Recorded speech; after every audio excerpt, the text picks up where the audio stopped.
Hey everybody, today we are talking about I Am a Cat by Sozeki Natsume.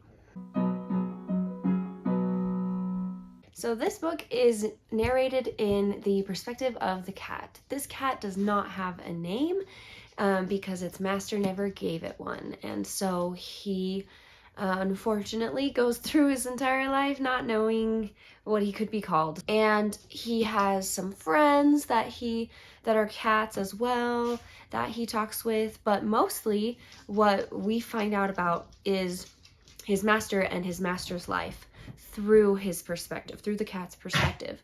So he is basically a shadow on the wall, or just a passerby who just eavesdrops all the time. And so we get a lot of interesting stories from his perspective, and I just have to say that it was a bit of a hard read for me sometimes, because this particular one it's 3 volumes in one. So when the author originally wrote this, it was just supposed to be one short story, and by the time it got printed, he was told that it was really good and that he should continue and make more. And so he ended up making 3 volumes worth.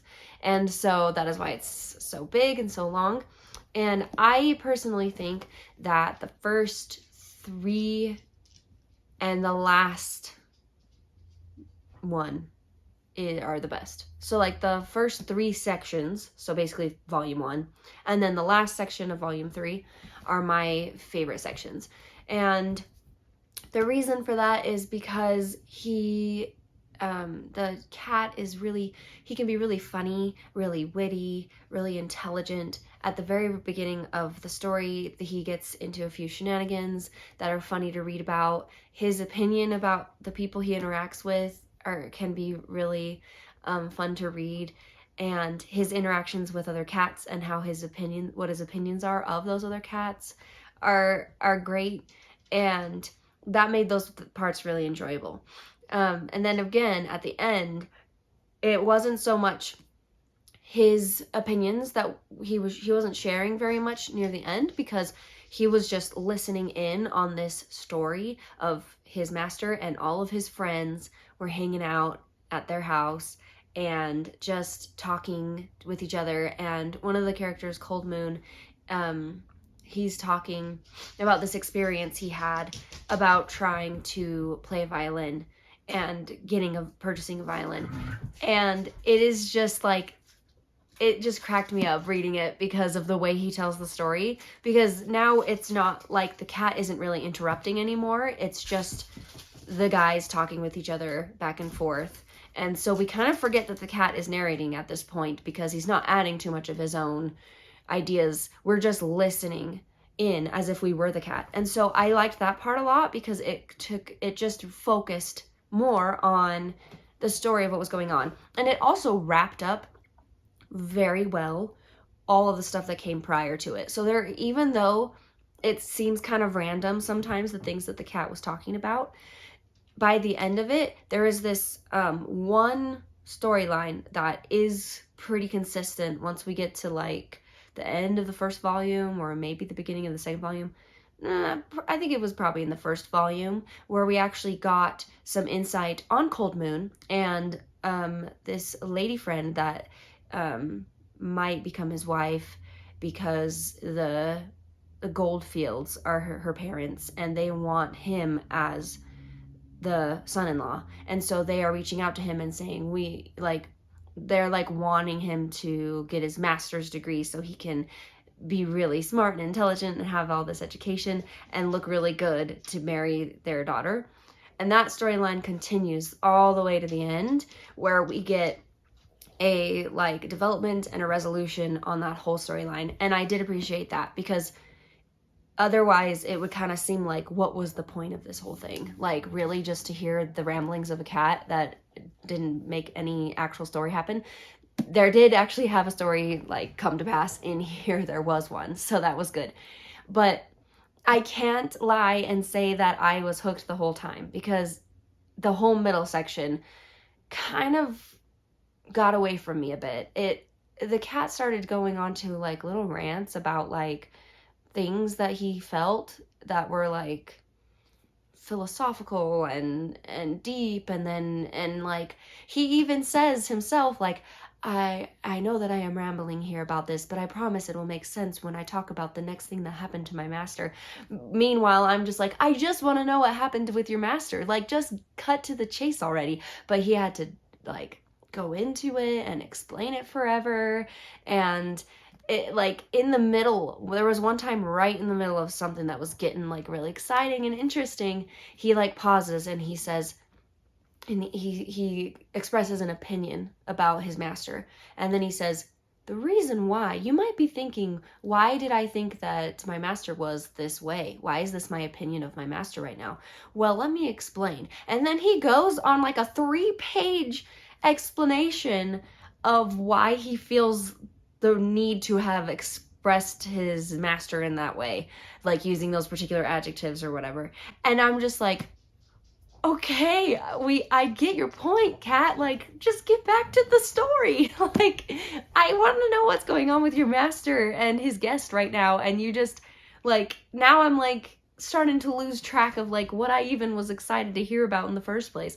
Like, there are times where he does just go off on like all these things, and you know, maybe that's because that's how cats really would be if they could talk, and like if we could know their thoughts, because we've always kind of put this stereotype on cats where they seem mean and like just not friendly like their dog peers are, like the opposite of dogs, where they're nasty, mean, they claw you, they're sleepy and lazy but all the time, but really it's just because they think that they're better than everyone else and they're the smarter species or whatever.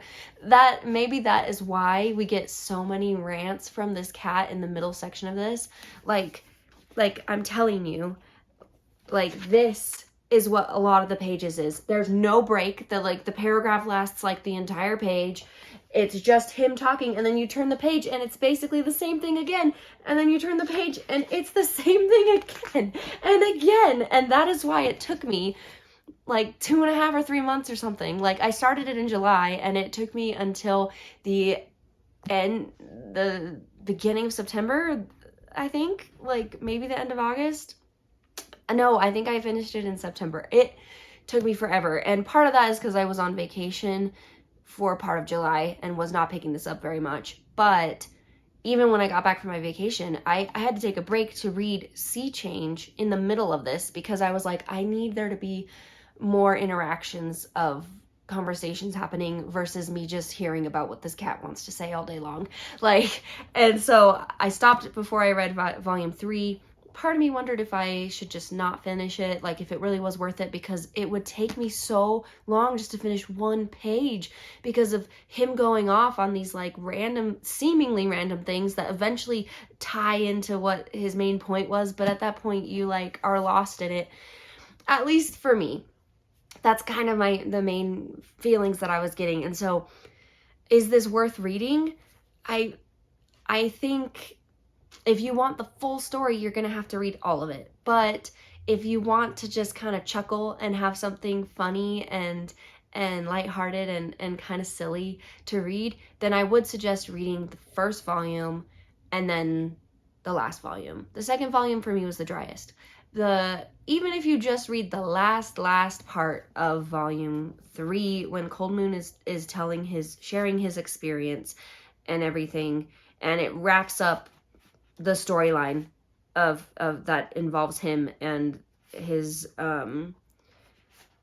his wife to be. It wraps everything up really nicely. It's in here, it is just, this is what it is, okay? So it's part 4 of the volume 3 was one of my favorite parts. So I think there are parts in here that are definitely worth it.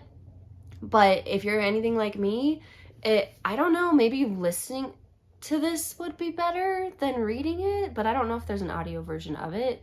If there is, that might be really interesting. But if there isn't, and you have to read it, then there are chances that you might get stuck in those spots that I got stuck on, because it was just kind of a lot. It's considered a Japanese classic, and I you know, I feel like sometimes literature like this, classics, can be kind of hard to latch on to sometimes. But for other people, it's their favorite thing to read. So if you love literature like that, if you love classics and stuff, and you want to get into other areas of the world, this is considered a classic in Japan. And so sure, give it a go. And then, you know, if you end up finishing it, yay, good for you. I am glad that I did finish it, because to me, yeah, getting to that last story, I was like, yes, this was great. This was a great way to end this book. I will say though, the ending, the actual ending, I was a little just like, wow, like, okay, that's a way to end it. I was kind of surprised how, like, it goes from this like lighthearted story of Cold Moon, and then we get the cat.